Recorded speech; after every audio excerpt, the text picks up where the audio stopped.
I had a plan. Find a companion. Earn the village's trust. Build a settlement. Sounds simple, right?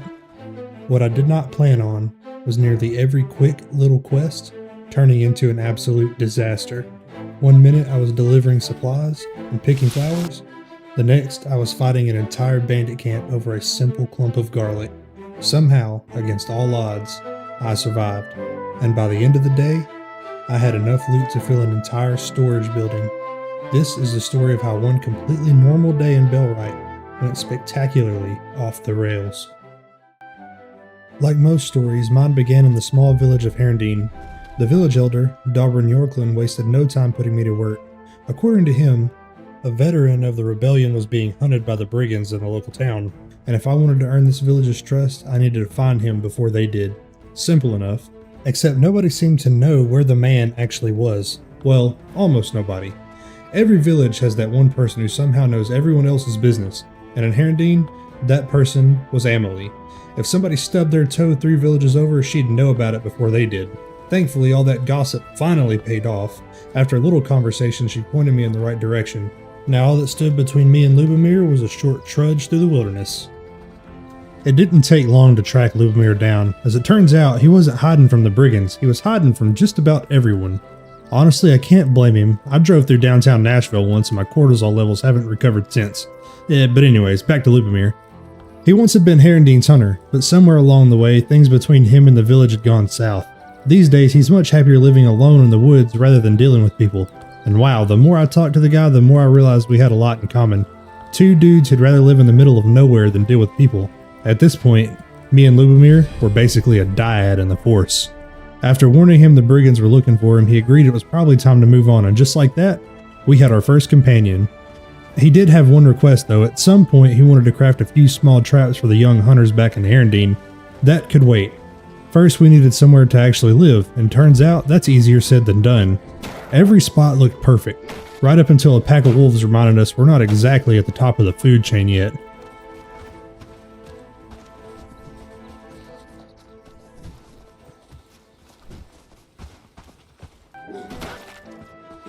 After dealing with our very enthusiastic welcoming committee, we kept searching until we found a location that checked all the boxes. Plenty of nearby resources, room to expand, and close enough to everything we'd need without having to hike across half of Carvenia every time we forgot a stick. It wasn't much, but for 2 exiles with nowhere else to go, this was gonna be home. With our little slice of Carvenia officially claimed, it was finally time to start building. Lubomir headed off to gather some supplies while I started laying out the foundations of what would hopefully become a thriving settlement. Unfortunately, his career as my employee lasted all of about 5 minutes. A pair of wolves jumped him while he was out gathering logs and promptly tucked him in for a good little dirt nap. So there I was, day 1, 1 companion, and then 0 functioning companions. I dealt with the wolves, but Lubomir wasn't getting back up until morning, which meant I did what every good leader does. I delegated all of the work to myself. I was chopping trees, gathering logs, and delivering everything over here so that I could construct Lubomir's freaking hut. And because we already taxed the wolf population for an alarming amount of hides and meat, I also had to throw together a couple of storage chests before the camp turned into a medieval episode of Hoarders. By the time the sun dipped below the trees, we finally had a place to call home. It wasn't much, but it was ours. Day 1 was officially in the books. Day 2 gets off to a much better start. Lubomir had finally recovered from his extended nap courtesy of the local wolf population and was once again a productive member of society. I spared you guys another riveting montage of me throwing things together and went ahead and built the essentials: a campfire, a workbench, and a research table. Because apparently in medieval Carvenia you can't just know how to make a trap. You have to research the concept of pointy stick closing gate first. With that out of the way, I crafted the traps Lubomir had promised the hunters back in Herndine and returned to Dobrin.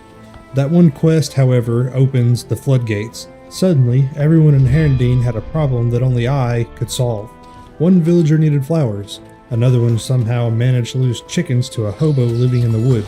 And Dobrin, this man, he looked at the local bandit problem, and he looked at me and decided that I was qualified to handle that too. So in the span of about 30 seconds, I went from crafting tiny animal traps to help out the local hunters, to floristry, to livestock recovery, and then, for the most noble of jobs, homicide. Safe to say my job description was getting a little bit out of hand at this point. But if this is what it takes to earn the village's trust, then that means I had work to do. One thing led to another, and before I knew it, I was standing toe-to-toe with two bandits. Now on paper, a 2 versus 1 doesn't exactly sound ideal, but for a brief moment I was convinced I'd unlocked my inner Darth Maul. Steel was flying, attacks were coming in from every direction, and somehow everything just clicked. One bandit fell, and then the other. The duel of the fates had officially come to an end. After I looted their bodies and I caught my breath for just a moment, I decided to go look through their camp to see exactly what they had on them. I found what was probably equivalent to their entire life savings, and I just generously decided to hold on to it. And this letter, which states that there was a rat in Herondine, basically explains how Darbra knew exactly where to send me to come take care of these bandits. Instead of running back and forth across Carvania every time somebody wanted flowers or garlic, I decided just to knock out all my active quests in one run. Honestly, probably one of the smarter decisions I'd made so far. Or at least, that's what I thought anyways. My next stop was a patch of garlic. And getting here, I'm starting to understand why she couldn't get this garlic herself. This was the most well-guarded patch of fucking garlic in the world. There's at least 6 guys up in this camp, and did I go back for help? No.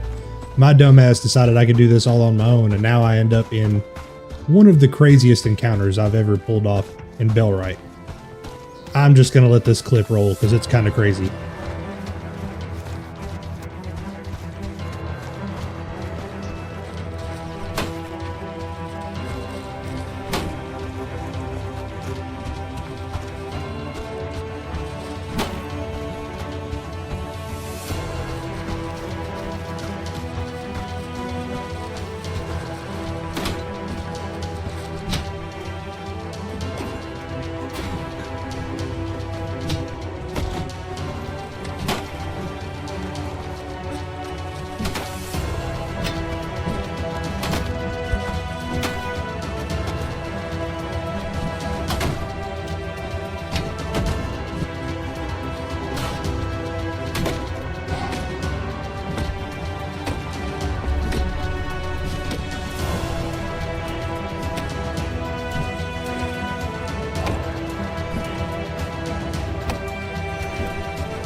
I thought that was it. The camp was cleared, the garlic was secure, life was good. But then I looked down the road and realized reinforcements had arrived because apparently this garlic patch comes with a subscription service. After introducing the second shift to the business end of my club, I finally had a chance to loot the camp. And that's when I discovered my newest problem. Turns out 6 heavily armed bandits, with clubs and axes that is, tend to carry a lot of stuff. I grabbed everything I could, but there was no way I was hauling it all back to camp by myself. So I did what every successful settlement leader does in the medieval era. I called in Lubomir, not because I needed help fighting, of course, that ship had already sailed. I needed someone to carry all of my loot home. Congratulations, Lubomir, you've officially been promoted from wolf chew toy to my personal pack mule. With Lubomir hauling what was essentially the entire bandit economy on his back to camp, I figured the excitement was finally over, but at this point I'm not even surprised anymore. The only difference this time, Lubomir was awake, so I finally let him do something other than haul loot and get mauled by the local wildlife population. Together, we made quick work of this ambush. Honestly, I was starting to wonder if we might be the villains in their story. Like, imagine being the new guy in a bandit camp and being like, "Hey boss, where are we headed?" "We're gonna go raid that little settlement down the road. The one where everyone keeps dying." "Yeah, that one." By the time the fighting was over, our little camp was beginning to look a lot less like a peaceful settlement and more like the place where bandits come to make their final career decision. But that's neither here nor there. By the time the dust settled, the sun was already beginning to disappear behind the trees. What started as a simple trip to collect a little garlic somehow turned into multiple bandit fights, an ambush outside our own camp, and enough loot to either bankrupt or stimulate the local bandit economy depending on which side you're on, but I'll let you decide. There was just one problem. We had absolutely nowhere to put any of this stuff. So while Lubomir figured out how to build some proper stockpiles, I got to work putting them together and organizing everything we had liberated throughout the day. It wasn't glamorous, but at least I wasn't tripping over piles of loot every time I walked through the camp. By the end of it all, our little settlement was finally starting to feel more like a home and rather than just a couple tents in the woods. Tomorrow, the real work begins, but for now, it was time to crawl in our tent and call it a day.